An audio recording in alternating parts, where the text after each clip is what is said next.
And in that brief instant, you see like a shape move through the center of the galley. What? What? Fucking Starlight. Oh, shit. Listen. Seemed to be a one-of-a-kind thing, I hope. Can you go back down there, take Bo, Jester with you, and we will stay up here and make sure that they don't get by you on the way out. But you need to find whoever or whatever that was and isolate it. Isolate. Yeah. Contain. Exactly. What if it's being... So as the three of you head down past the galley, or the kitchen, where you originally saw the shape move, you're now towards the center where the cannons are and the gunpowder, the cannons and the accessible stores of gunpowder are. You guys can see the slight scarring mark on the wood there where the previous explosion happened. Near the galley is where I saw the thing move. Do you see anything? You glance past the galley. You don't see any movement.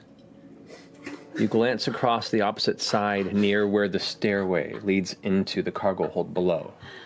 And you look past and you swear you see something looking back from around one of the barrels and then disappear behind it and you hear...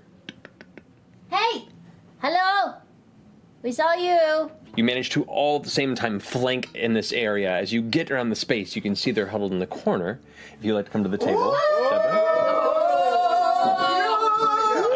and describe to them what they see. Yeah, so fast. Okay, Yep. Sitting in the tiniest little corner in the littlest ball, and I've created an illusion of a halo over my head, so I look like a perfect little angel. and it's just a tiny little gnome girl. You would have no idea how old I am. I'm really, really cute, and there's sticks in my hair, and I got singed a little bit, so one cheek is covered in soot, and I have really pretty necklaces.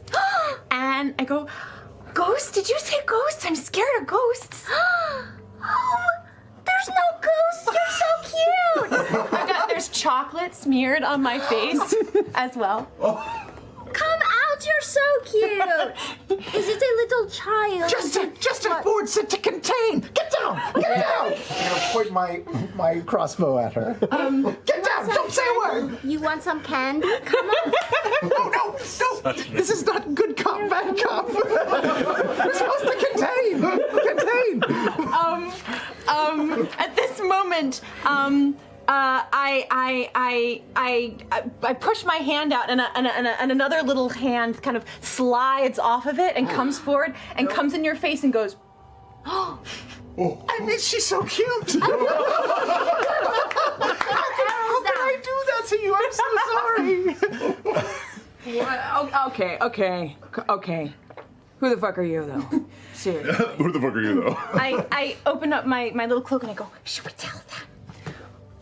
Okay, I think that, yes. No, I think they're friendly. It's okay. So I go, I'm Twiggy.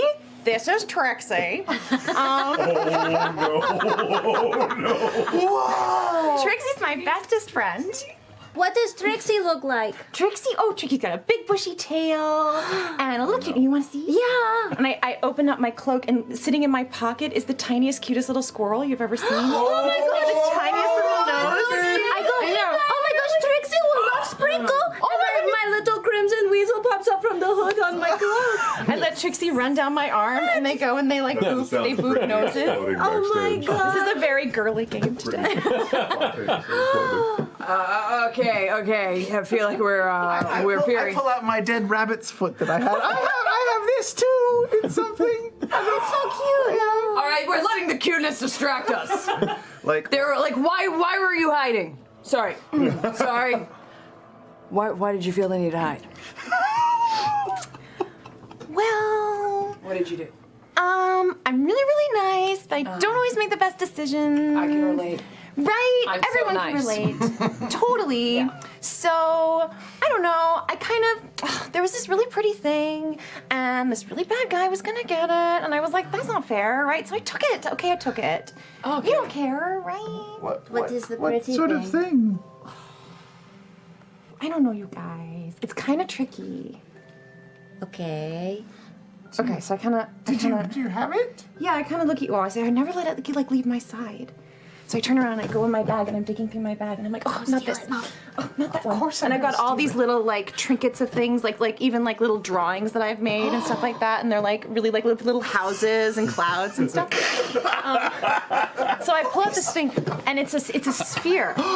But it's made of like all these like intricate little like puzzle pieces, and I'm like, see, like I can kind of move it around, but I'm not quite sure what it does. But it's clearly like really pretty. Can I touch it? Now, in her gnomish hands, this is pretty large, and you see it from your perspective, it'd be about that big, but for her, it seems even that much bigger. It's a brass and golden sphere that consists of many, many layers of intertwining clockwork, sliding hemispheres, looks like rotating bands and strange inscriptions.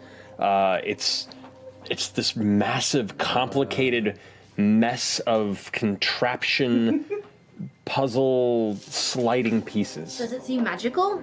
While she holds it out to you, you can see parts that she's not touching are kind of shifting slightly to where it has a clockwork feel, but then you don't see any gears in the parts that are shifting. They're kind of sliding naturally with a very, very faint whir. You can tell there's probably some magic involved, but it's a combination of clockwork and magic. Maybe not. Well, it's just that we're surrounded by gunpowder down here, so maybe not right now. I've been playing with it for weeks. No. Don't worry. Have you solved it? Is it a puzzle? No, but it can do this. Can I God. So I put my hand on one side and I kind of pull back one ring as it pulls around the cross. At the same time, I click another one to the side and it slides around the side and... You watch as the last part clicks into place, there's a burst of light, and about 15 gold coins go to the ground in front. That's how you get a pinhead, man. Nope. Wow, we have gold coins. Is it real gold coins? Is it like fake ones like you and Caleb did? You crack a tooth. Didn't need that one. It's real. Wow, that's the coolest thing ever. We just have this lame-o dodecahedron. Don't show her that. Oh, you've got cool stuff too? Well, We do. I showed you my stuff. she showed her stuff. I can't argue with that either. Okay, it's happening. Yeah. We have this thing that it's like, if you look really hard at it, you have a special gift. If you want to look at it, that's cool. Yeah, okay. Okay. So I'm looking into it and you can see like my eyes are reflected back through off the thing and I just sort of stare and I let it sort of like wash over me a little. Which, as you do that, Yeah. you feel this kind of gravitational pull, your essence kind of drawn towards it, and your peripheral blurs and darkens, and within you feel like you're kind of leaning into it. It's no longer an object, it's like a pool of water, and you just cross the surface and it's warm, and past that in the darkness you just see stars, an endless sea of stars just drifting towards you. And in that moment you see this single glowing warm light that appears and just kind of presents itself to you. I totally reach out and touch it. Okay. As you reach out and put your hand towards it, it merges with your hand and the warmth carries through your wrist and forearm. And I giggle. And it gives this kind of warm interior hug type sensation.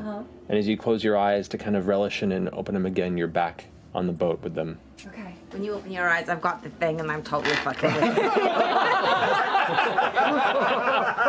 Pretty cool, huh? Right? No. Let's go. We should really have Caleb look at this. He's much smarter than any of us down I here. take it and I like roll it across the floor. Oh, get it! Get the thing! Get the ball! Get the ball! I put the dodecahedron back in the back. I like people. I like hanging out with people. I like trusting people. So that sounds great.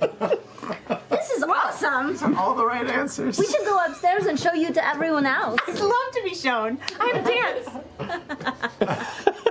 Oh my gosh, I dance behind her and we And I turn around and my skirts go like flying up and everything. What is this? This is the best day in the universe. All right, let's go introduce you to the others.